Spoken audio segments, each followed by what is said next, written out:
Muchas gracias, muchas gracias, querido Padre Lauren, muchas gracias, querida Katy, muchas gracias a toda la familia Verbo Divino, muchas gracias a cada uno, cada una que se encuentra en esta tarde, que ha separado su tiempo para que juntos podamos compartir estos minutos de reflexión en la palabra de Dios, en un pasaje muy lindo, muy interesante, donde se pueden obtener tantas enseñanzas. Gracias también a los amigos y amigas que seguramente nos están siguiendo a través del Facebook Live y otras, y de cómo hemos podido de repente enlazarnos con no solamente la página de los que están en Verbo, sino en otras páginas también. Y gracias por, como vuelvo a decir, concederme a mí esta dicha, este privilegio de compartir con ustedes en esta tarde, aquí en el Ecuador, en medio de toda una expectativa que hay por qué pasará con los resultados de las elecciones que justamente están culminando también en este tiempo, ¿no? Y nuestras oraciones y nuestra confianza y nuestra fe en Dios de que lo que viene pues sea un tiempo y un desafío también para todos, para que como ciudadanos podamos hacer nuestra mejor o cumplir con nuestra responsabilidad y también cumplir con este ejercicio ciudadano que no solamente significa votar, sino significa hacer que el país salga adelante, ¿no? Así que todos estamos comprometidos con eso también aquí en el Ecuador. Bueno, en esta tarde vamos a hablar sobre un pasaje muy interesante que se encuentra, vamos a remitirnos nosotros al pasaje que se encuentra en el libro de Mateo, el capítulo 15, en los versos 21 hasta el 28, que no es un pasaje exclusivo de Mateo, sino es un pasaje que también se encuentra en el libro de Marcos, el capítulo 7, versos 24 al 30. Solamente que no nos vamos a remitir a lo que nos dice Marcos, porque en Marcos, si bien es cierto, se cuenta casi la misma historia, y algunos dirán que el Evangelio de Marcos incluso tendrá una historia un tanto más original, porque Marcos es un evangelio anterior en cuanto a tiempo que el Evangelio de Mateo.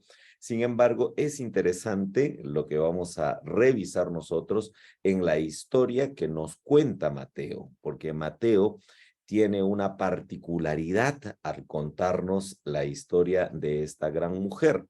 Como bien decía en su momento Katy, en el Evangelio de Marcos la llaman a ella la mujer sirofenicia, mientras que en el Evangelio de Mateo le llaman la mujer cananea, y a su vez hay una particularidad justamente en este asunto que vamos a ir descubriendo cuando estudiemos este pasaje en Mateo.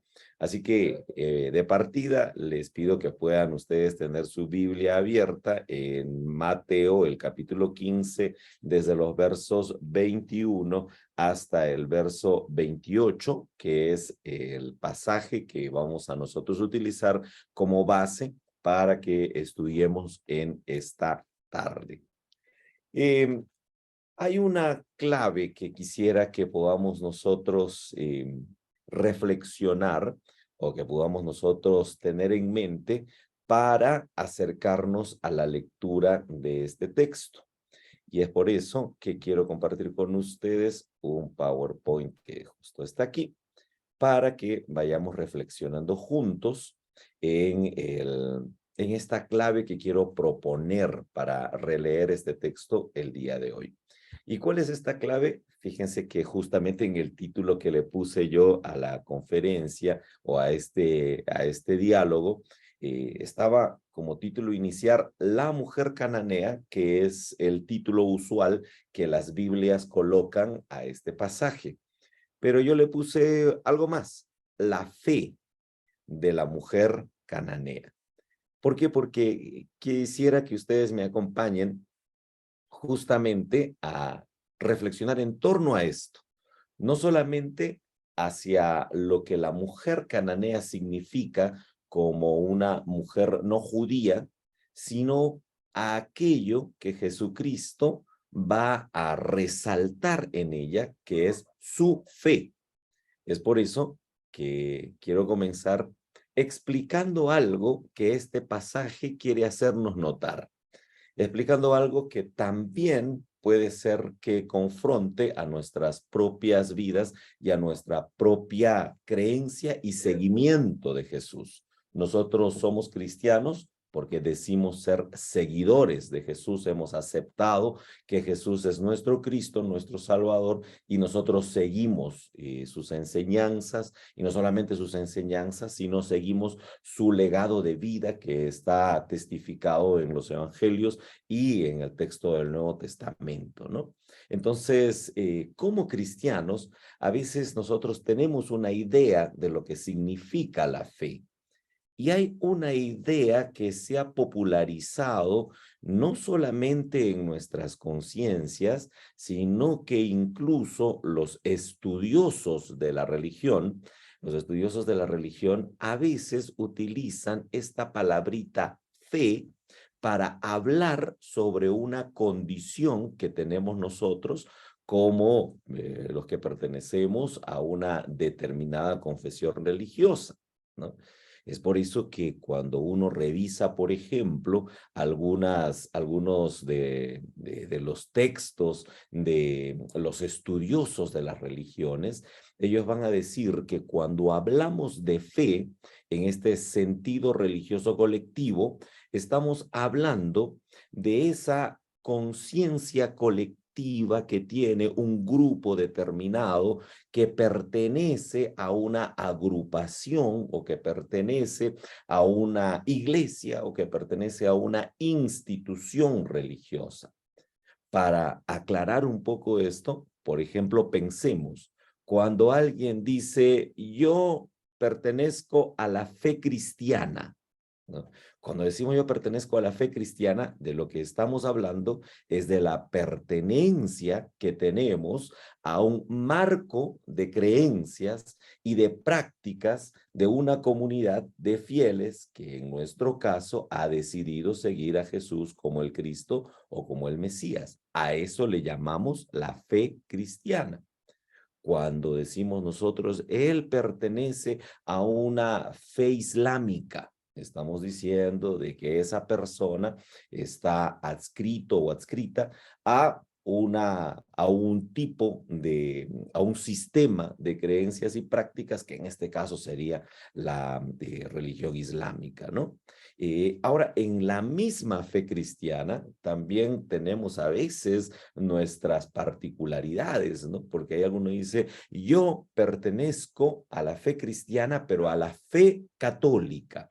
Y cuando nos dice eso, pues nosotros estamos pensando inmediatamente que esa persona pertenece a esta institución religiosa cristiana que tiene como sede central el Vaticano, por ejemplo, ¿no? Mientras que por ahí hay otros que dicen, no, yo pertenezco a la fe evangélica, dicen, ¿no? Y cuando hablábamos de la fe evangélica, entonces decimos, es esta persona que pertenece a un sistema de creencias que más bien está adscrito a otro tipo de formación religiosa cristiana que no necesariamente se ajusta a la católica, sino que es distinta. Así, entonces fíjense que cuando hablamos de la fe, entendida desde esta perspectiva, en su sentido más religioso, no tanto en su sentido teológico, no tanto en su sentido subjetivo de experiencia con Dios, sino en ese sentido religioso colectivo, utilizamos esta palabrita, la fe, para distinguirnos y para incluso separarnos o generar un poco de distancia con aquellos o aquellas que no pertenecen a nuestro marco de creencias, a nuestro marco de prácticas, ¿no?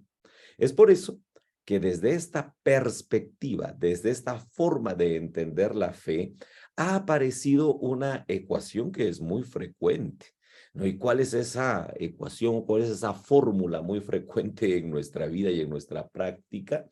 Es hablar de mi fe cristiana, y de esa otra fe. la fe islámica, ¿no? La fe hinduista, ¿no? Mi fe católica y la fe, esa otra fe protestante, esa otra fe ortodoxa.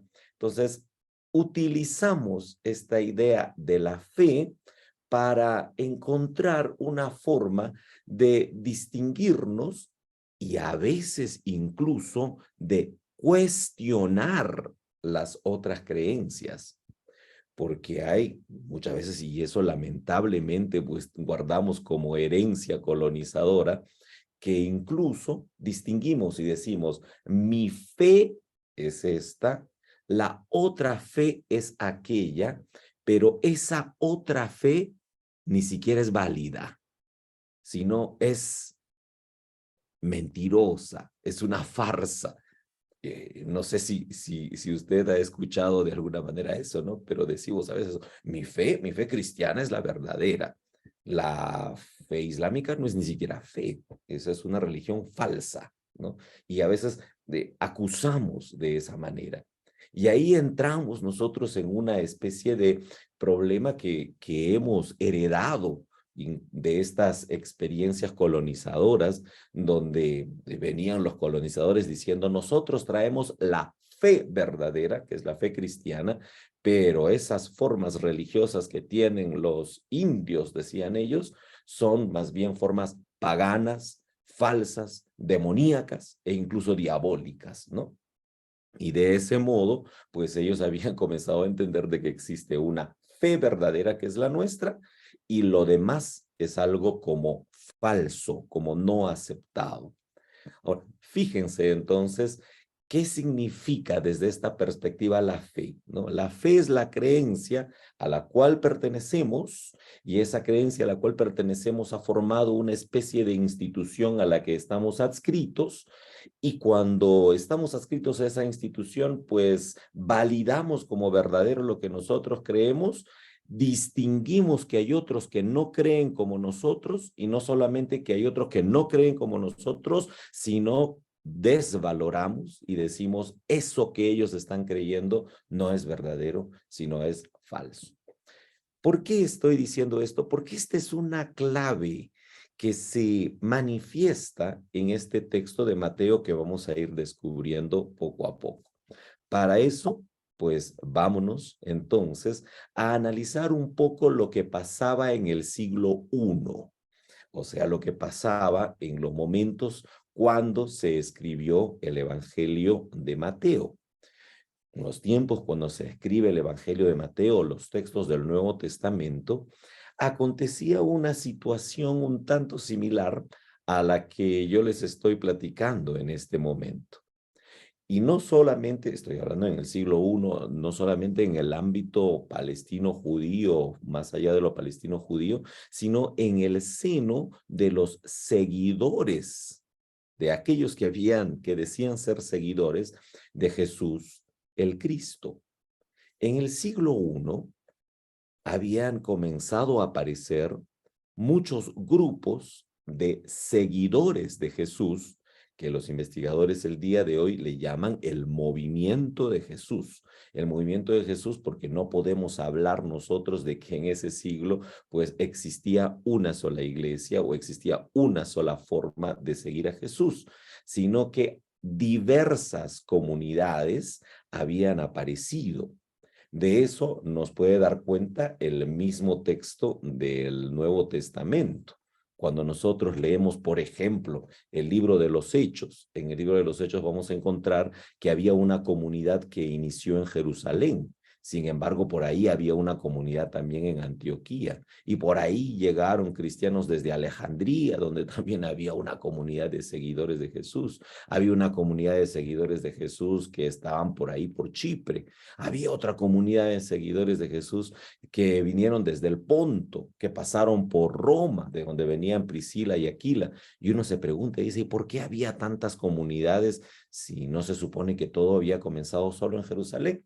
Pero bueno, el libro de los Hechos y otros textos del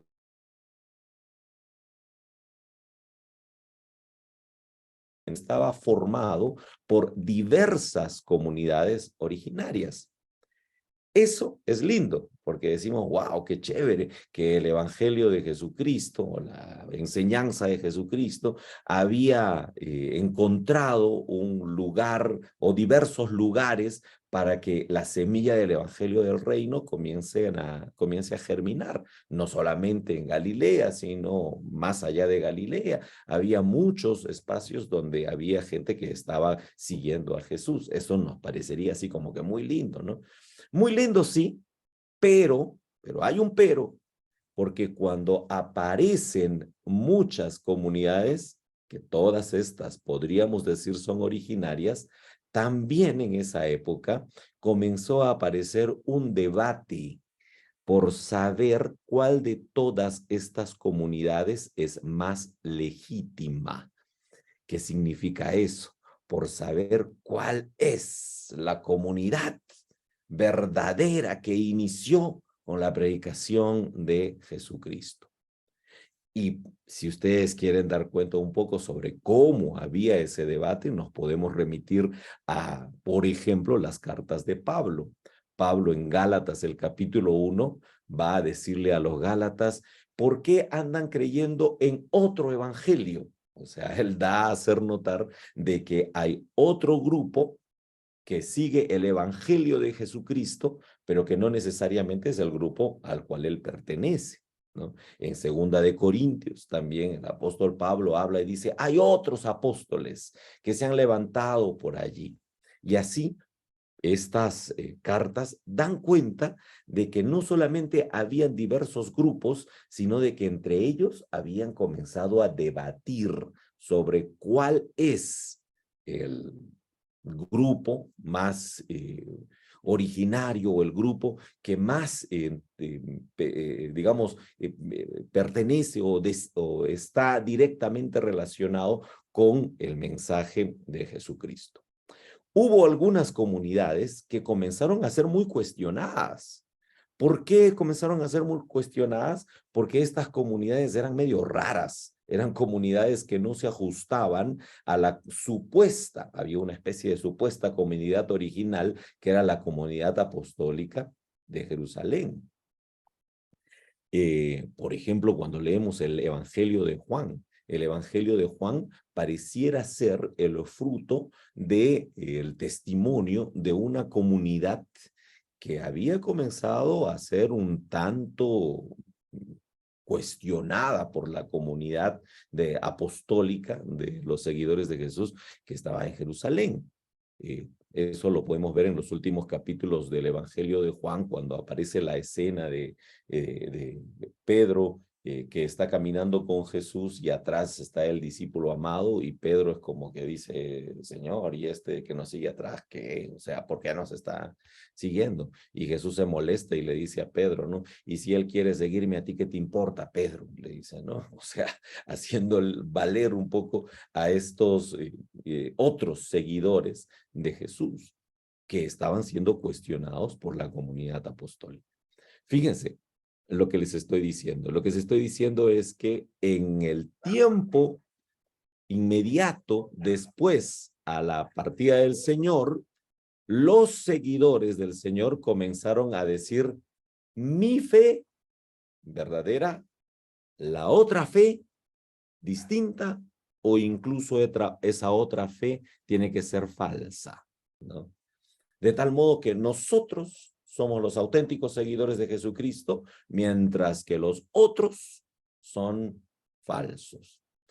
Eso devino, ustedes los que han estudiado historia de la iglesia, eso devino de que incluso más adelante a esas otras formas de fe se les comience a llamar incluso herejías, ¿no? Esas son las herejías porque son otra fe de las cuales no podemos aprender nada, ¿no? Así comenzó en el siglo I a gestarse esa confrontación. ¿Por qué les estoy hablando esto? Porque cuando el Evangelio de Mateo en el capítulo 15 nos dice en el verso 21, saliendo Jesús de allí, se fue a la región de Tiro y de Sidón, nos está poniendo allí una información para que nosotros sepamos que en Tiro y en Sidón, que no eran ciudades judías, sino más bien eran ciudades extranjeras, algunos dicen fenicias o de alguna otra forma étnica no judía.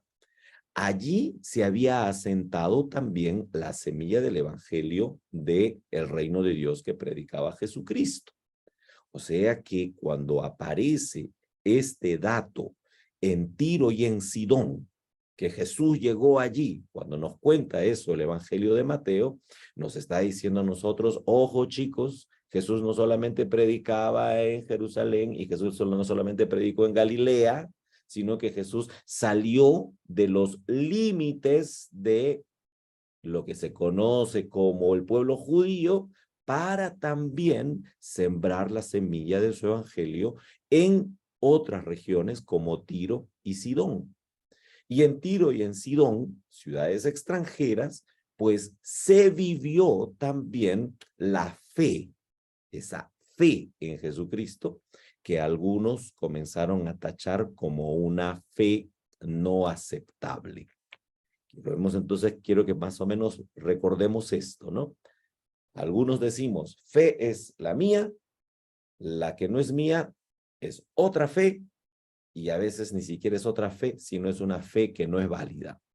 Eso pasaba en el tiempo de Jesús con los seguidores. Fe es la nuestra, la que pertenecemos a la comunidad de apóstoles de Jerusalén, pero los que vienen de Tirón y Sidón, de Tiro y Sidón, que no son judíos auténticos, entonces ellos pueden ser cualquier cosa menos seguidores de Jesús el Mesías. Cuando en realidad esta gente en Tiro, en Sidón y en otros lugares, pues había también aceptado la fe en Jesucristo. Esto lo vamos a llevar ahora a lo que acontece en la narrativa de Mateo. En Mateo, el capítulo 15, verso 21 en adelante, que estamos nosotros revisando. Esta lucha de decir, esta es la fe, la verdadera, y esta otra fe es una fe que no es tan verdadera, está narrada justamente en este acontecimiento tan especial que vemos nosotros en el Evangelio de Mateo. Es curioso porque en el Evangelio de Mateo vamos a ver lo siguiente, en este pasaje que estamos nosotros analizando, en el capítulo 15, vamos a ponernos, si ustedes seguramente ya lo han ido revisando mientras yo estaba hablando, este pasaje nos cuenta más o menos lo siguiente. Jesús se va fuera del ámbito judío a dos ciudades, Tiro y Sidón, y cuando está caminando por allí, dice que viene una mujer extranjera, que es esta mujer cananea, le llaman aquí. Y esta mujer cananea le dice, hijo de David, ten misericordia de mí, por favor, sana a mi hija endemoniada. ¿Y quiénes aparecen allí? Aparecen los discípulos. Y aparecen los discípulos para decirle a Jesús, y le dicen expresamente a Jesús, ¿no? Despídela, ¿no? O sea, ¿esta quién es? ¿Por qué se atreve a decir que tú eres hijo de David y está dando voces allí tras nosotros? Sácala de aquí. Y uno se pone a pensar y dice, pero nada que ver, ¿no? Porque ella estaba diciendo, hijo de David, ten misericordia. Se estaba reconociendo que Jesús era un Mesías. Más bien los discípulos tendrían que haber dicho que venga, porque ella es una hermana nuestra, porque también reconoce que Jesús es hijo de David. Pero los discípulos dijeron, no, despídela, ¿no? Despídela. Esta es cananea. Despídela. No es de nuestro grupo. No es de nuestra fe, pero de esa fe que es entendida como la fe grupal, la fe institucional. Esta forma que tienen los discípulos que tenían de reconocer la fe en el Mesías, yo les digo aquí entre nos, ¿no? Era una forma que fue muy cuestionada por los evangelios. Ustedes saben qué es lo que los evangelios o de qué es lo que los evangelios comúnmente acusan a los discípulos, de lo que acusan a los discípulos es de tener una falta de fe, ¿no? Por eso es que hay muchos pasajes cuando Jesús mismo va diciendo a los discípulos, ¿y dónde está vuestra fe? ¿No? Cuando le dice Jesús a Felipe, ¿no? Tantos años conmigo y aún no sabes ni siquiera, y aún no me conoces, ¿no? O sea, que los discípulos habían formado un tipo de fe en Jesucristo que no necesariamente fue una fe aprobada por los escritores de los evangelios. ¿Y cuál es ese tipo de fe que habían desarrollado los discípulos? Más o menos es este tipo de fe. Ellos se creían los pertenecientes a un grupito de 12 seleccionados judíos. Ellos se sabían judíos, eran galileos, pero se sabían judíos por la práctica de la fe judía a la cual estaban ellos suscritos, y creían que Jesús era el líder que les había venido a liberar, digamos, de su condición, pero les había venido a, en todo caso, fortalecer su fe judía. Y ellos creían que como Jesús era el líder de su grupúsculo, de su grupo, entonces nadie más podía así como que participar de este grupo al que Jesús había llamado. Y eso lo podemos ver en muchas ocasiones, ¿no? En Marcos, el capítulo 9. Hay uno que está hablando de tu nombre, pero nosotros queremos prohibirle, dice, ¿no? Queremos prohibirle. ¿Por qué no? Porque no es de nosotros, porque no nos sigue, porque no está con nosotros. O sea, estos discípulos lo que habían como aceptado que era tener fe en Jesús, era tener fe en un Jesús que venía a restaurar el reino solo para los judíos y para los judíos que eran como ellos. Y es por eso que a aquellos que no eran muy judíos, pues los detestaban también estos discípulos de Jesús. O sea, la supuesta fe que tenían los discípulos tenía el propósito de creer que Jesús era este caudillo mesiánico solo para Israel y que Jesús era líder de su grupo. A esa forma de fe que tenían los discípulos, los evangelios van a decir, no, esa más bien era una falta de fe. Fíjense, los discípulos creían que tenían fe, pero los evangelios dicen, no, ellos tenían una falta de fe. ¿Por qué? Porque no cumplían y no ejercían su fe de acuerdo a cómo Jesús constantemente quería que la viviesen, quería que la cumplan. Aquí voy a poner esta cuestión.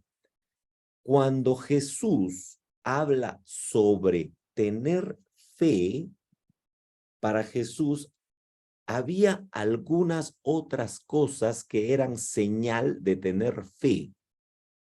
No solamente el querer andar pegado a Jesús como un grupo que no deja ingresar a nadie más, ¿no?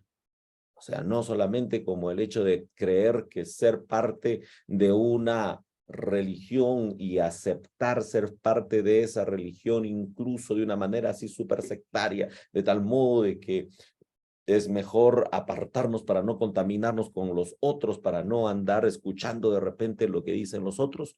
Esa forma de fe para el Señor Jesucristo era también un tanto cuestionable, porque en los evangelios, cuando Jesús alaba la fe de la gente, casi nunca, o mejor dicho, nunca Jesús alaba a aquel que quería formar esa secta cerrada, ¿no? Para Jesús tener fe no significa tener una secta cerrada, sino cuando Jesús en los evangelios alaba la fe de las personas que alaba. Fíjense, si alguno encuentra Lucas 5:20, como ustedes pueden buscar allí, es interesante porque Jesús alaba la fe de unos amigos de un muchacho paralítico que lo que hicieron fue incluso subirse por un techo, abrir el techo para ahí hacer descender al paralítico para que Jesús lo atienda. ¿Recuerdan esa escena?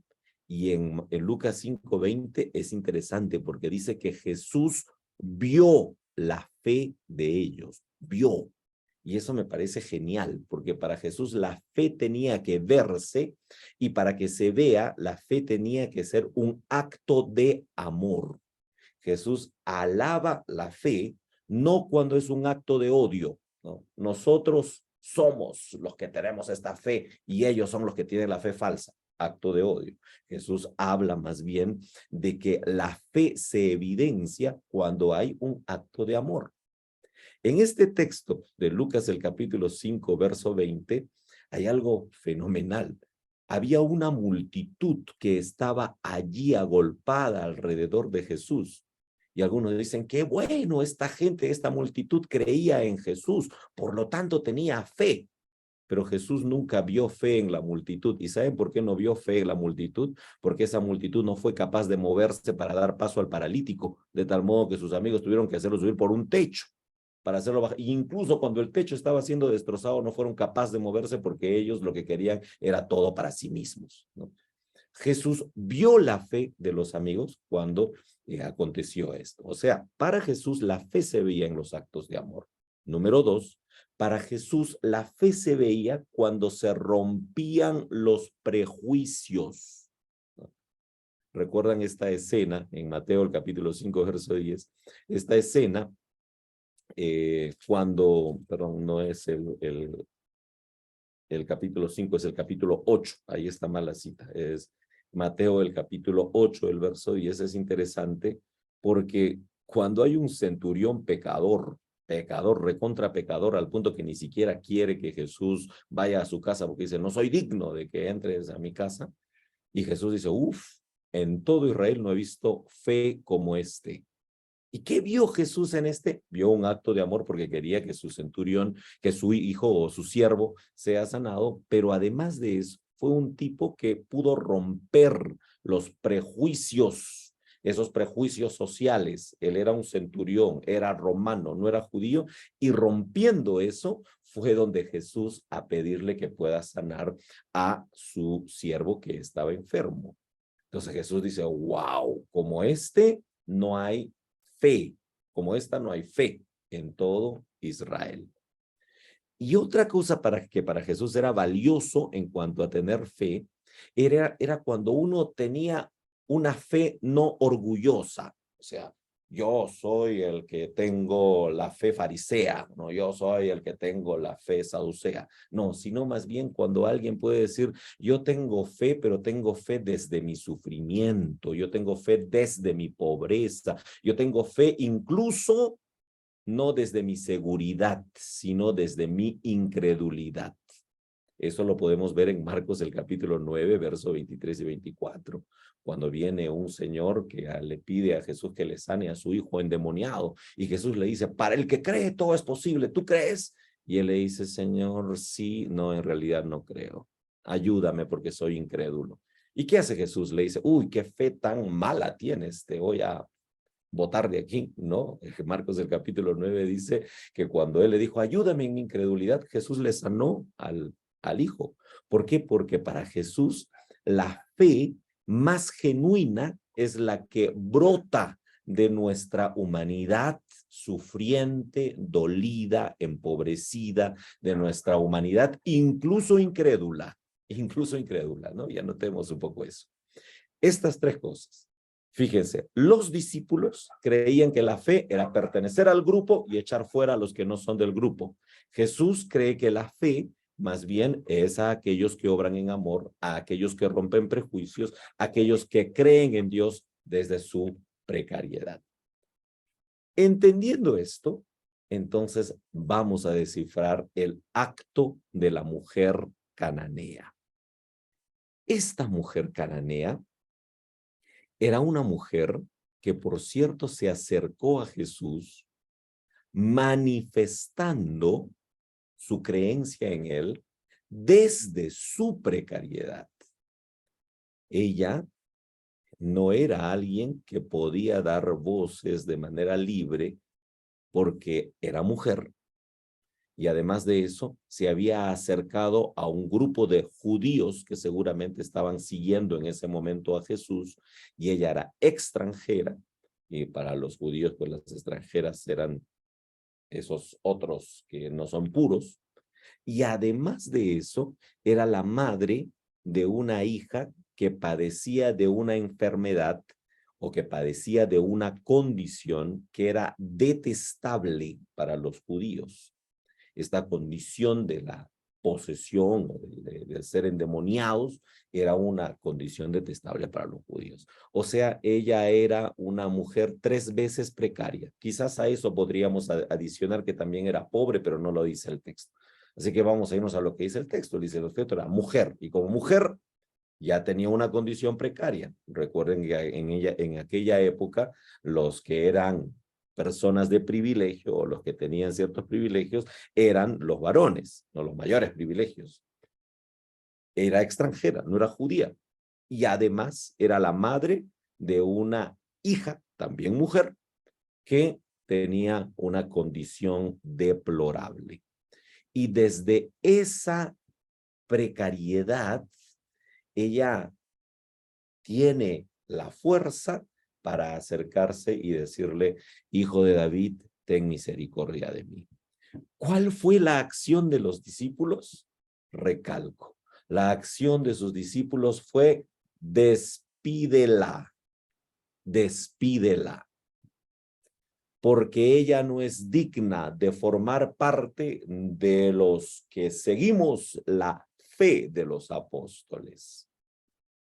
Ahora, fíjense, y el texto dice que incluso Jesús mismo halló una especie de razón a lo que los discípulos decían, porque los prejuicios de los discípulos eran los prejuicios que tenían los judíos, y Jesús, como judío, también pareció hacer caso, pareció ponerse del lado de los discípulos que tenían esta aversión a una mujer que no era como ellos, que no creía como ellos.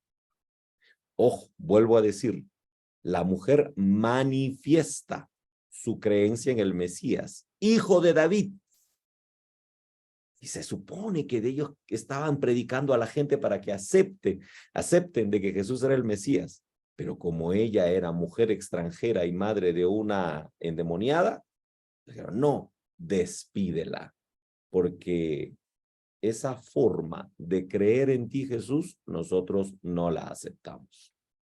No aceptamos a alguien que no se parezca a nosotros, a alguien que no sea como nosotros. Despídela. Se reconoce esto. ¿Por qué? Porque el texto dice, ¿no? Ella era cananea, no era judía. Entonces es por eso que ellos dijeron: despídela. Además, cuando Jesús les responde a los discípulos, les dice: oigan, pero a mí me han enviado y yo he venido para las ovejas perdidas. O sea, haciendo referencia a que esta mujer cananea formaba parte de las ovejas perdidas. ¿Y quiénes eran las ovejas perdidas? Las ovejas perdidas eran aquellas que los judíos puros habían reconocido que no podían pertenecer a su etnia, que no podían pertenecer a su nación, a su país, ¿no? Había como que la sospecha de que antiguamente podrían haber pertenecido a la familia de los judíos, pero ya se había borrado cualquier vestigio de relación. La cananea era una oveja perdida. Y Jesús lo reconoce, dice, ¿no? Pero yo he venido para hablar con las ovejas perdidas, ¿no? O sea, como que Jesús les está justificando a sus discípulos y les está diciendo: sí, tienen razón ustedes, ella forma parte de las ovejas perdidas, pero yo tengo que hablar con ella porque yo he venido a favor de ella, que forma parte de este grupo de los que no son como nosotros.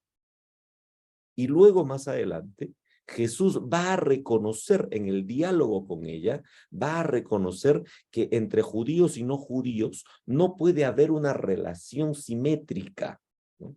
Los judíos son los que siempre van a tener la preferencia y las ovejas perdidas y las que forman parte de este otro grupo deben ser atendidos de manera secundaria. ¿Por qué? Porque Jesús dice, porque son como perros, ¿no? Los judíos son aquellos que tienen que tener algo privilegiado, mientras que las cananeas, estas que no forman parte de esa etnia a la cual ellos, los discípulos, pertenecen y quieren salvaguardar, pues deben ser atendidos de manera secundaria porque pueden ser reconocidos. Bueno, el texto dice algo así como los perrillos, los cunarium, ¿no? Jesús lo reconoce eso. Jesús era un judío más y estaba actuando bajo ese marco imaginativo de la comunidad judía a la cual él pertenecía. Pero aquí viene justamente el acto muy especial. ¿Y cuál es el acto muy especial? Lo que esta mujer demuestra. Lo que esta mujer demuestra en este relato que nosotros encontramos en este texto. ¿Qué es lo que demuestra esta mujer?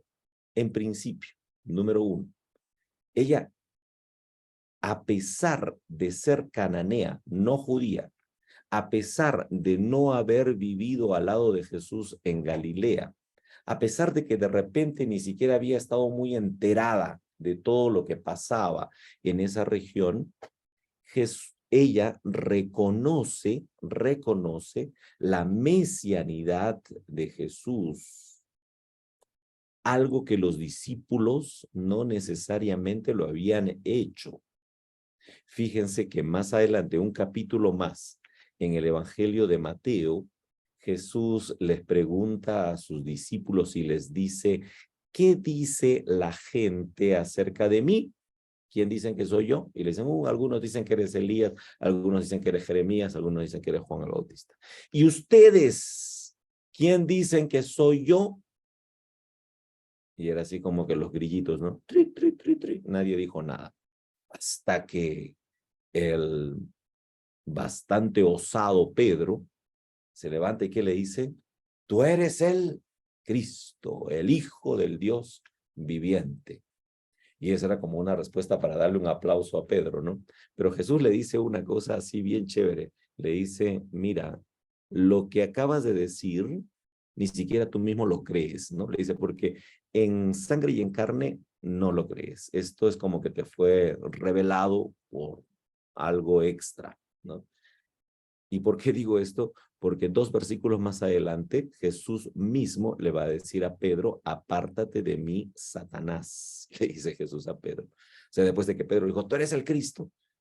Al parecer, los discípulos no necesariamente estaban creyendo plenamente en que Jesús era el Mesías. Tenían todavía sus sospechas. Cuando ustedes lean los últimos versículos del Evangelio de Mateo y del Evangelio de Marcos, dice de manera explícita que cuando Jesús ya estaba resucitado, cuando Jesús ya se estaba yendo, ascendiendo a los cielos y les estaba hablando, les dice y les reprocha porque muchos de ellos todavía no creían. O sea, lo habían visto andar, lo habían visto sanar, lo habían visto dar de comer a los pobres, lo habían visto morir en la cruz, lo habían visto resucitar, o por lo menos habían sido testigos de su resurrección, pero aún así dudaban, dice ahí, ¿no? El texto, no lo digo yo, dice los textos. Pero esta mujer, que no formaba parte de esa comunidad de los que andaban pegados a Jesús, tuvo la libertad de decir Jesús, hijo de David. O sea, ella sí lo había reconocido en su calidad mesiánica, hijo de David. Y ella no era judía, y ella era cananea, ella era de los otros. Lo segundo, dice, hijo de David, y le dice, ten misericordia de mí.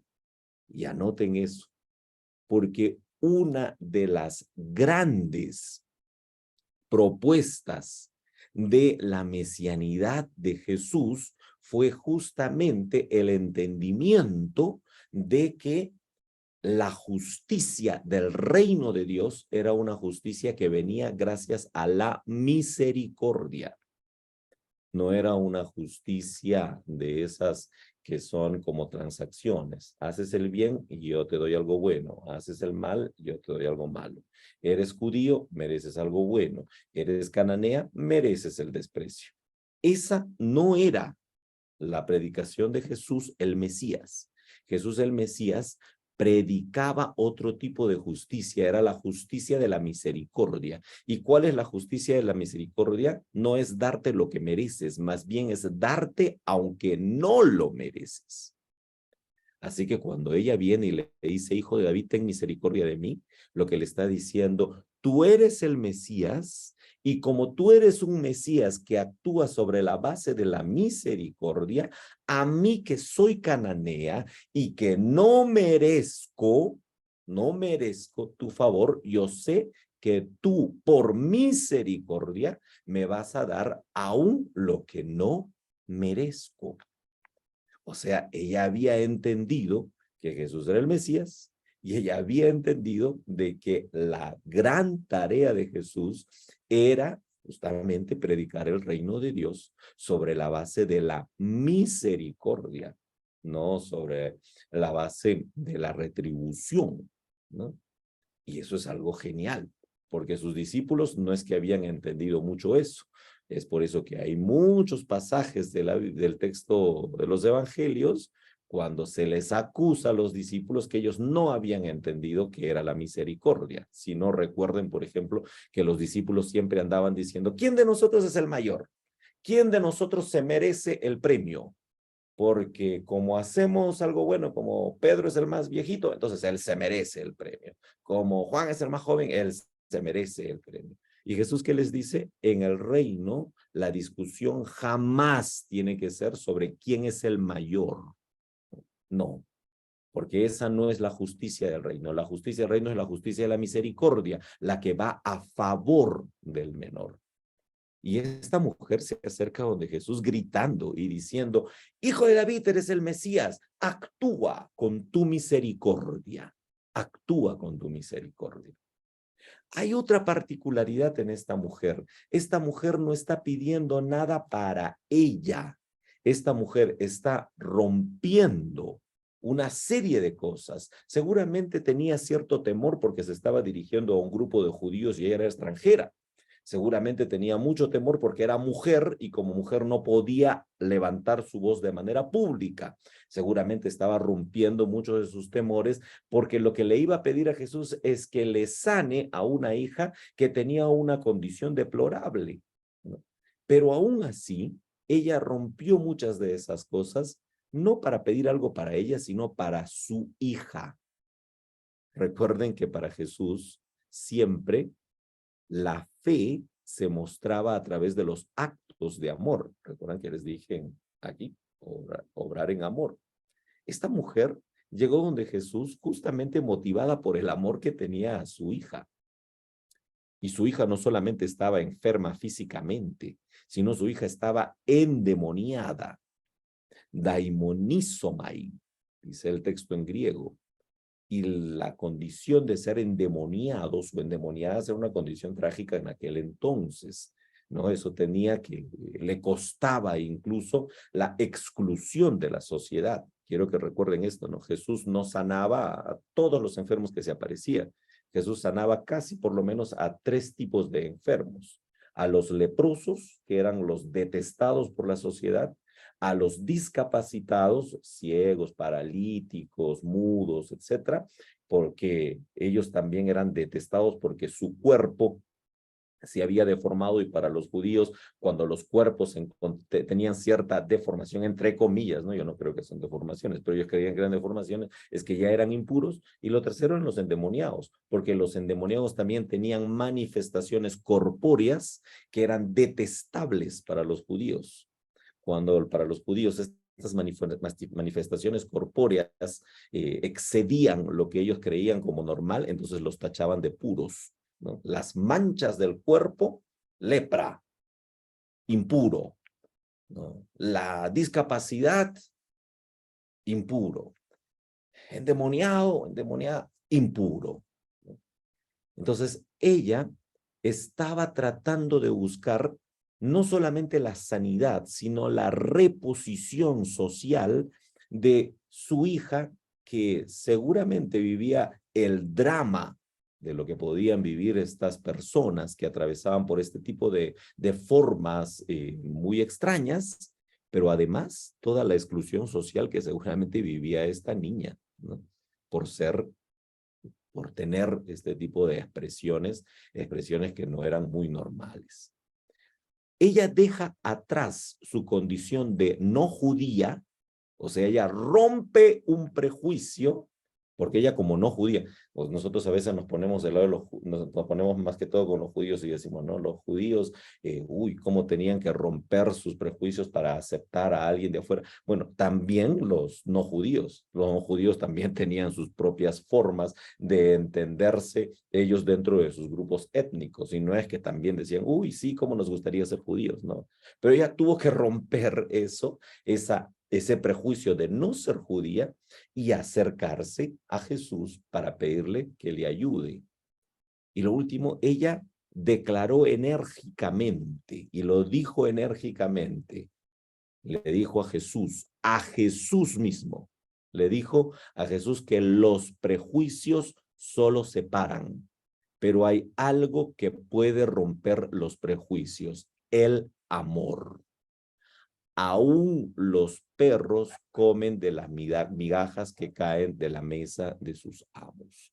O sea, lo que le dijo a Jesús es, no te dejes llevar por los prejuicios, porque si tú consideras que yo soy perra comparado con los judíos que son hijos, pues yo te digo que incluso nosotros o nosotras también merecemos tu amor, también queremos formar parte de tus actos de amor.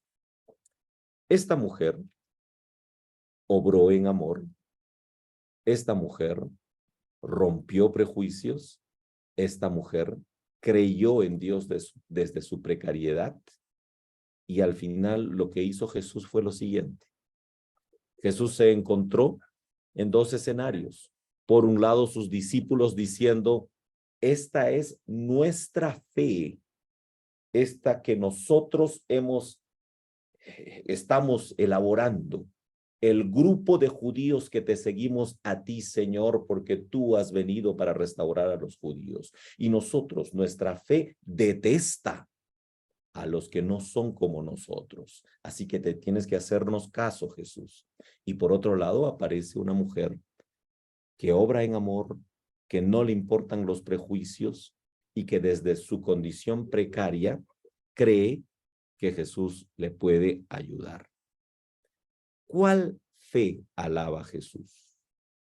¿Alaba la fe de los religiosos que andan defendiendo las normas y las creencias que cohesionan al grupo? ¿O alaba la fe de aquellos que incluso sin ser del grupo aman, no tienen prejuicios y desde sus precariedades aceptan que necesitan de Dios? ¿Cuál fe alaba Jesús? Dice el texto y termina el texto diciendo que Jesús alabó la fe de ella diciéndole, oh mujer, grande es tu fe. Tu fe es más grande que aquellos que defienden confesiones y doctrinas. Tu fe es grande porque tu fe se funda en el amor, se funda en la ruptura de toda separación, de todo prejuicio, y tu fe es grande porque incluso reconoces tu precariedad misma y desde esa precariedad levantas tu voz para que Dios te pueda ayudar. La fe de esta mujer no era aquella que se manifiesta o que se manifestaba, que se manifestaba en el deseo de pertenecer a una institución religiosa. Ella no fue donde Jesús a decirle, Señor, yo quiero pertenecer a tu comunidad de discípulos y quiero hacerme judía primero y luego después de hacerme judía, entonces ahí voy a pedirte que me ayudes. No, ella no se acercó a decir, oh, yo quiero pertenecer a una institución religiosa. La fe de ella iba un poco más allá. Los científicos sociales dicen, la fe es una creencia colectiva. Bueno, esta mujer no estaba adscrita a este marco de creencias colectivas que dicen, esta es mi fe, sino ella de manera espontánea se acercó a decirle, ten misericordia de mí, necesito que le ayudes a mi hija. Su fe se hacía visible en el amor que tenía a su hija por quien ella estaba dispuesta a luchar. Su fe fue también una arma poderosa en contra de los prejuicios.